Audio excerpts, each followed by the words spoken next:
I'm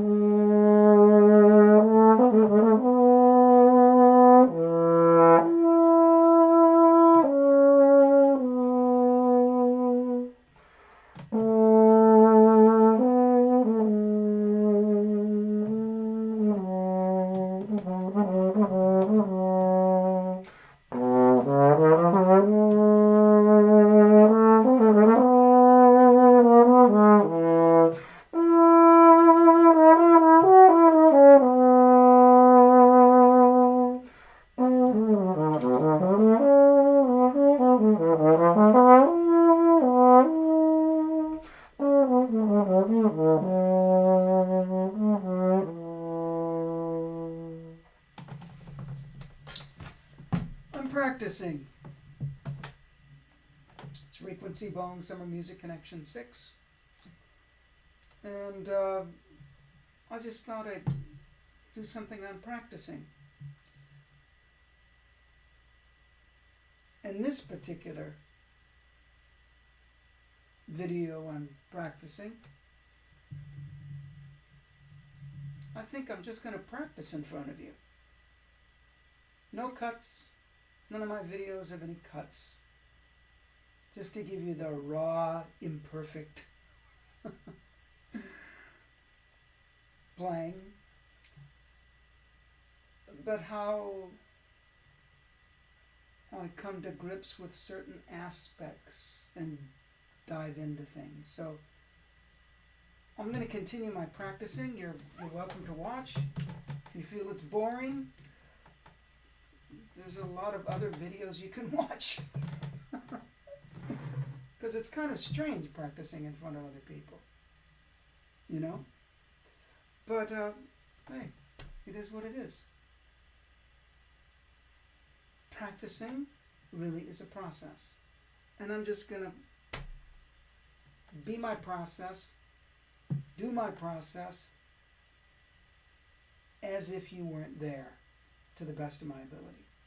Okay?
It's not going to be totally like you're not there, because I want to just...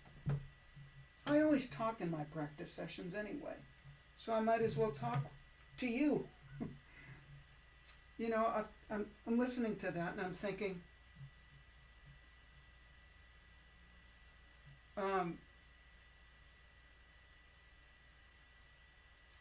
there's certain things that I think would be great to do better technically. Slide, movement, clarity of articulation, even within the legato, which is something that some trombone players these days, their legato is so phenomenal. In terms of what I would call a tenuto legato, Dorsey had it like no one's business. The way that it just stayed like that.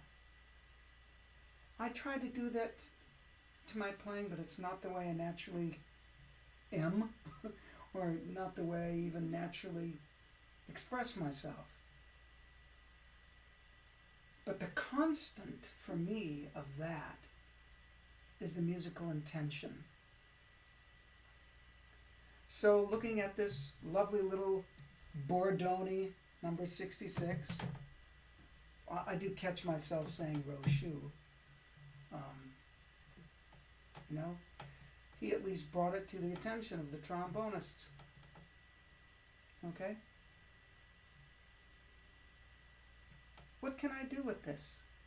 Andante, gracioso, and I guess Rochut put in eighth note equals 72. And I know there's other versions of the Rochut books out now. And everyone can be an editor. You listening don't have to have a published version, but you can be an editor. Isn't that basically someone taking a piece of music, putting their dynamics, their way that they would possibly articulate it, breath marks, tempo markings. Not that they themselves, I'm sure, would do that every time, but just to give people another version to think about, because we can get very, very frozen. So I'm thinking about this. These grace notes intrigue me.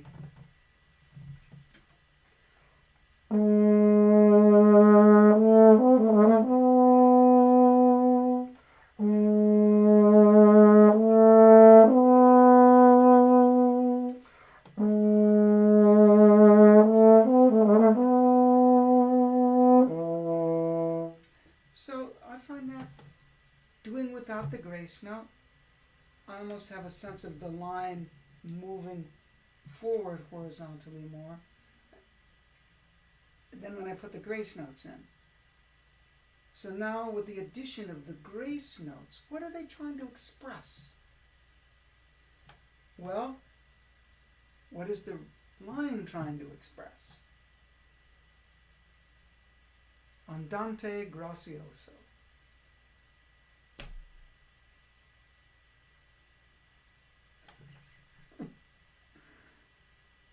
You get the basic idea. Nice, gentle walk. Graceful. Have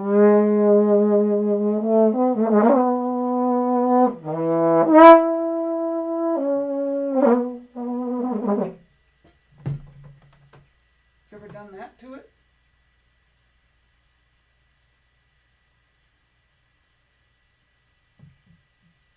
I just did. And I did it just to kind of shake things up a bit. Sometimes that's good. Kids always like to shake things up. They build things, they take them apart. They build things, they take them apart. And that's what I encourage people to do sometimes when they're practicing. Build it, take it apart. Build it, take it apart. Now I had a beautiful walk today with my wife in a place in Jamaica Plain, which is a part of Boston, really, even though it's its own section. There's a part called the Arnold Arboretum. There's a certain section in there we love to walk. It goes all the way, kind of a winding little road to the top of a hill. And then you can walk down again. And we walk a little further. We went to this path. Oh man, it felt like I wanted to fly. It had such a beautiful open feeling, but at the same time, you could feel the little ups and downs in the path, and the trees coming in, and those shadows created from 93 million miles away. The sun, which is always incredible to me. And so just being out in the fullness of that nature, I can see with this melody might be able to be a vehicle of expression for it.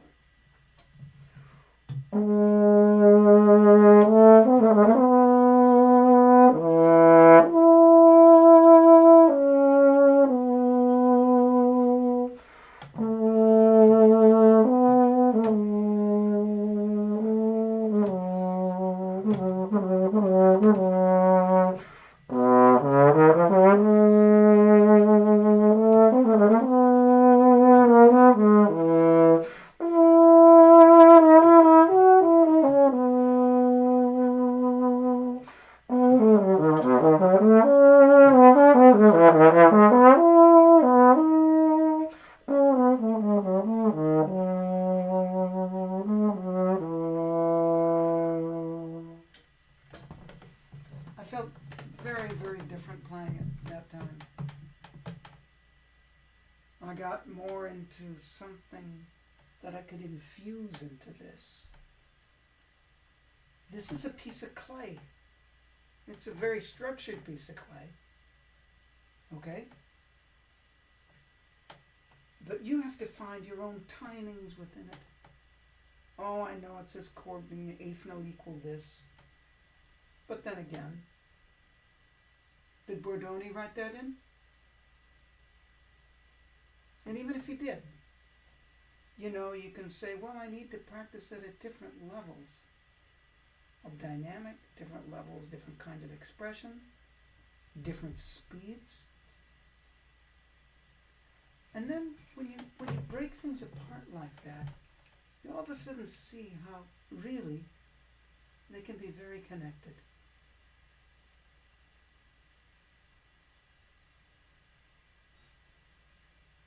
Speed as an expression of a quality of feeling might have a certain dynamic within inside of it. A certain way that you'll decrescendo given these qualities. And I was taking some time to smell these beautiful flowers. Take a little time to sit on the bench. And all to do that within this little framework. Very interesting thing to do.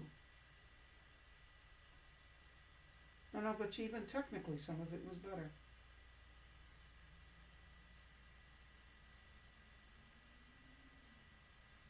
Some people really need to start with technique first.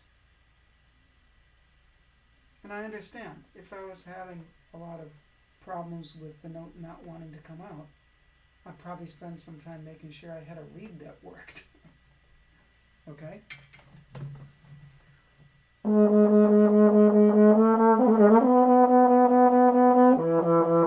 Sometimes light articulation like that in a legato passage helps as much as playing a mouthpiece for me to make sure that there's vibration. The tongue moves forward, it creates a situation where there's a slightly different shape, where everything's a little more compact, a little more focused. And in that situation, the dee that I was doing with my articulation also relieved the embouchure of having to grip too hard. It took over some of that musculature, as well as it added a wonderful element of inner rhythm. I like to call it inner rhythm, the rhythm in between the rhythm, rather than subdivision. So, I think I'm going to go a little bit on this journey again.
Is very different.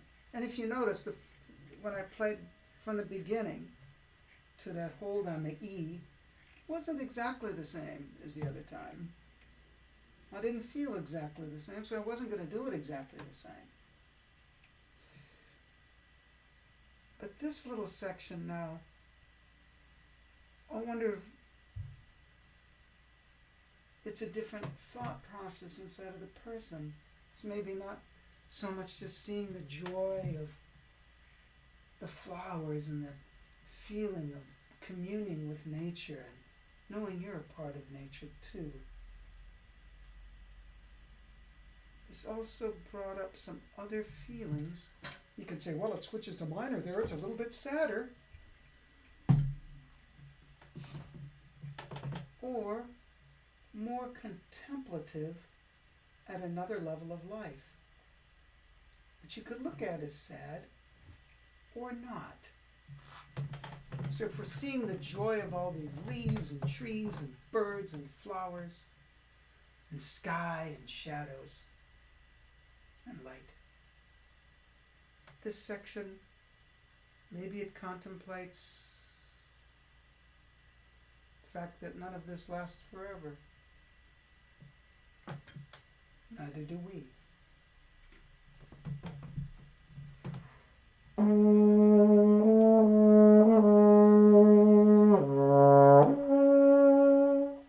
And neither did my sound.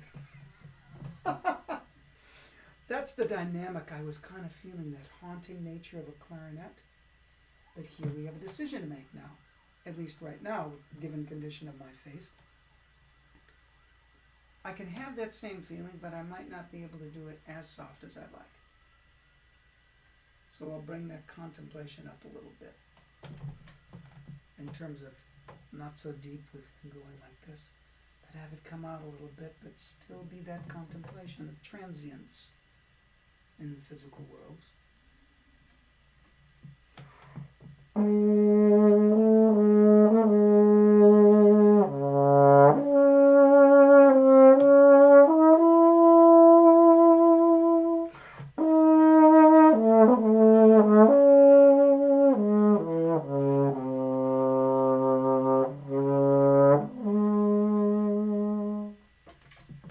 Great point. Notice all of a sudden it didn't sound like it had the same direction and things weren't coming out. I could feel myself getting short on air. Now when that thought happens, for some reason a person gets shorter on air. Now if you have the feeling, I got to reserve, but it still has, that's okay, but it still has to be part of your contemplation. Let's try it again. I don't want that to be my main thought. Boy, I'm running out of air. You've just disconnected yourself from the music.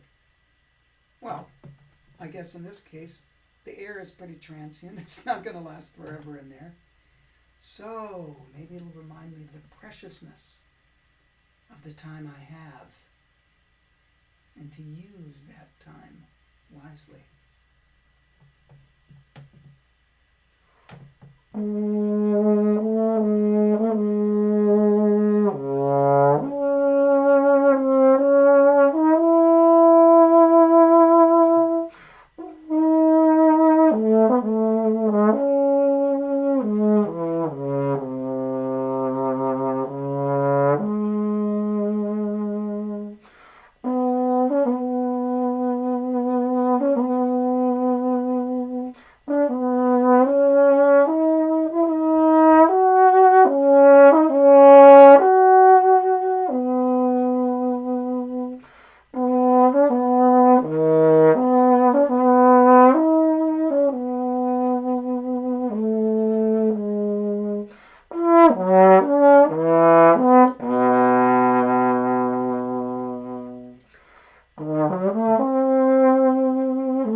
All of a sudden,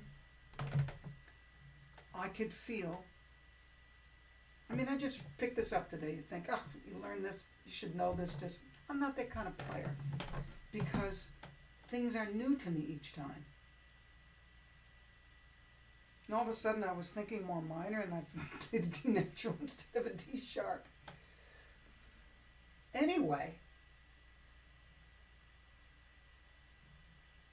I'm thinking then, what is this cadenza going to express?